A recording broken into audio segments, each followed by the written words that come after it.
ఇంకో 2-3 రోజుల్లో నేను మరోసారి వచ్చినాక మరి ఈ ప్రోగ్రెస్ గురించి మేమేం ఎక్స్పెక్ట్ చేస్తున్నాం గురించి నేను మళ్ళీ 11th వస్తాను. ముఖ్యమంత్రి గారి స్థాయిలో మరి వారు ఇక్కడ రావడమా హైదరాబాద్లో 11వ తారీఖు సమీక్ష ఉంటుంది. ఆ తర్వాత మేము ఒక ప్రకటన చేస్తాం. జిల్లా నుంచి వచ్చిన ఈ క్యాడవర్ డాగ్స్ 3 మరి శరీరాలు ఉండే చోట ఆ ఇండికేషన్ ఉంది. అక్కడ ఆ ఉత్తరకాశీ నుంచి వచ్చిన ర్యాట్ మైనర్స్ వాళ్ళు తవ్వుతున్నారు.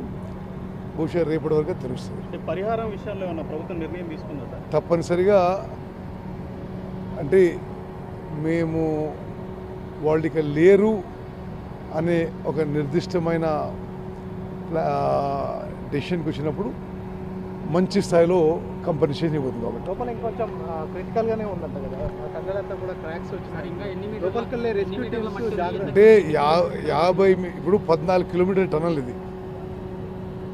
13 కిలోమీటర్ల 950 మీటర్ల వరకు ఇప్పుడు అంతా క్లియర్గా ఉంది. చివరి 50 మీటర్లలో ఈ రెస్క్యూ అండ్ రిలీఫ్ ఆపరేషన్స్ చేయడము, ఎవరైతే లోపల పోతారో వాళ్ళకు కూడా లైఫ్ రిస్క్ ఉందనేది ఇప్పుడు ఎక్స్పర్ట్ చెప్తున్న విషయం. అందుకోసమే రోబోస్ తెప్పించాము. రేపటి నుంచి రోబోస్ కూడా పనిచేస్తాయి.